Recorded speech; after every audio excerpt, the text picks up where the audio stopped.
Hello everyone.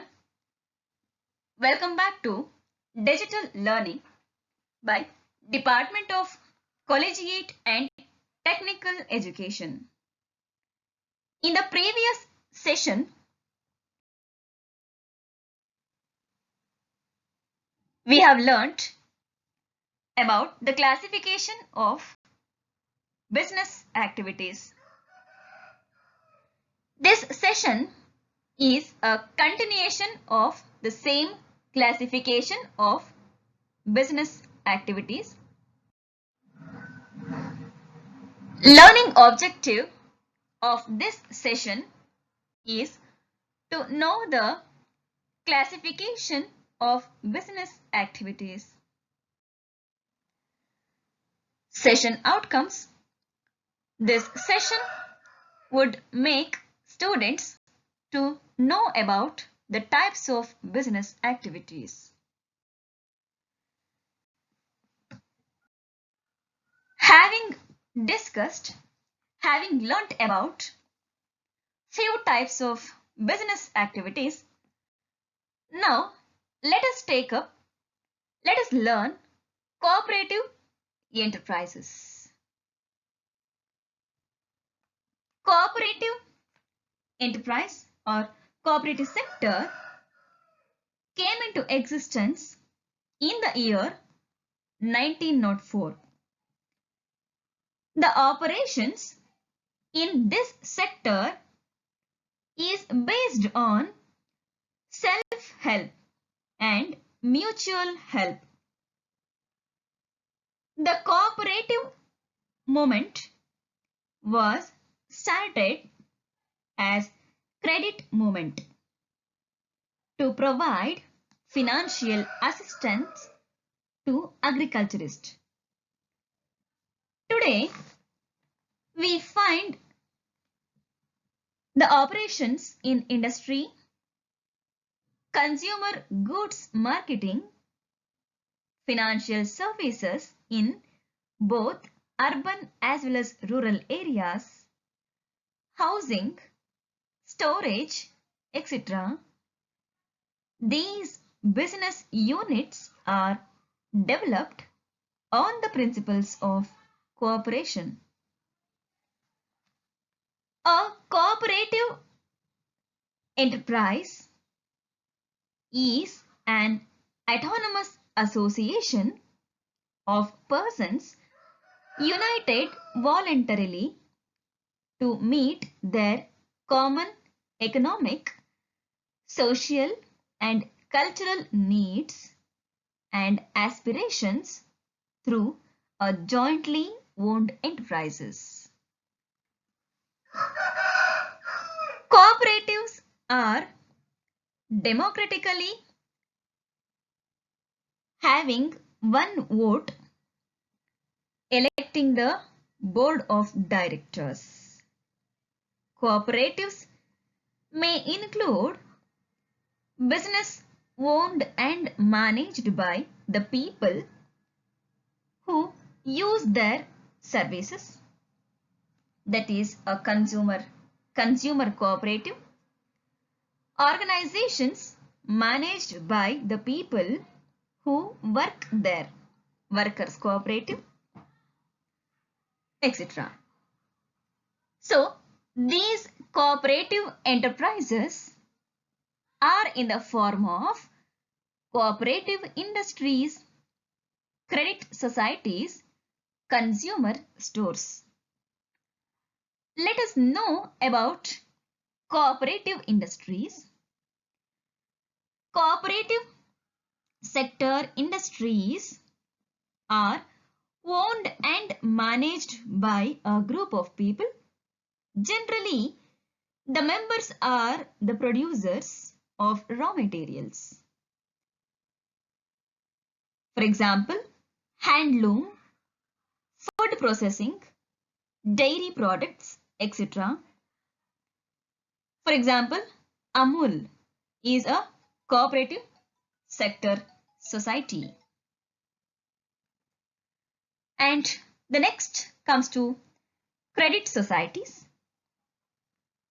A credit Cooperative society is an independent group of people belonging to the same class come together voluntarily to tend to their common economic, social, and cultural agendas and requirements through an enterprise which is jointly owned and controlled democratically by such people. For example, self-help groups, etc.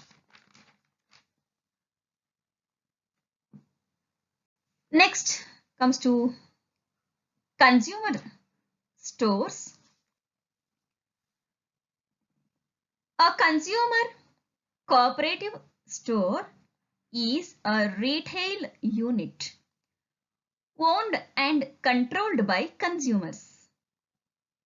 Here, members get divided in proportion to their shares held in the cooperative store. Cooperative stores are run by the consumers themselves for their mutual benefits. So these are the cooperative enterprises forms. Well, when it comes to the services, here I have listed some of the services. Some of the services are mentioned here, like lawyers, where they provide some legal services. Doctors provide healthcare services. Teachers provide educational services. Entertainment industry provides entertainment through music, drama, dance, etc. Transport services. Financial services, where we get some financial benefits like loans and advances. Various avenues, attractive avenues for investment, different investment opportunities, etc. And engineers, where they provide some consultancy services. So these are the few service providers where they're providing some service and where they earn some profit as well, as in case of business enterprise. Just like a business enterprise, here these people will also render some services as well as make some profit, earn some profit.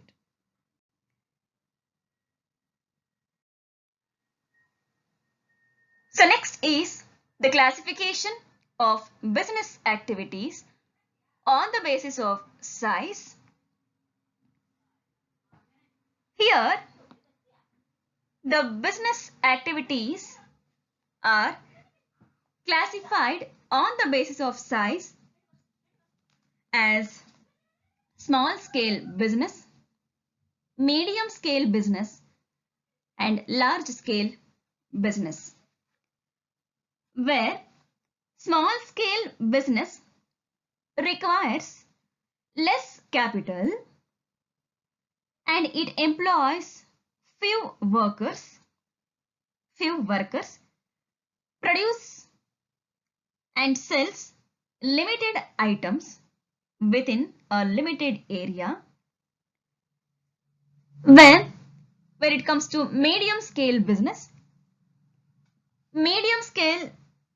units employ capital and people little more than the small scale business units and will be in the form of joint stock company registered under Indian Companies Act of 1956, where large scale business units employ huge capital and people and produce goods in large quantities. Here, Span of operation will be very wide. These are corporate bodies registered under Indian Companies Act of 1956. Besides these three major classifications, tiny or micro or tertiary units, which are smaller than small scale units, are also functioning. Here, the size of the business unit will be decided based on some factors. So there are so many factors which influence the size of the business. So this is the classification of business activities, which is on the basis of size of the business. So far we have learnt about the classification of business activities. So these are the references which I have already mentioned. Thank you.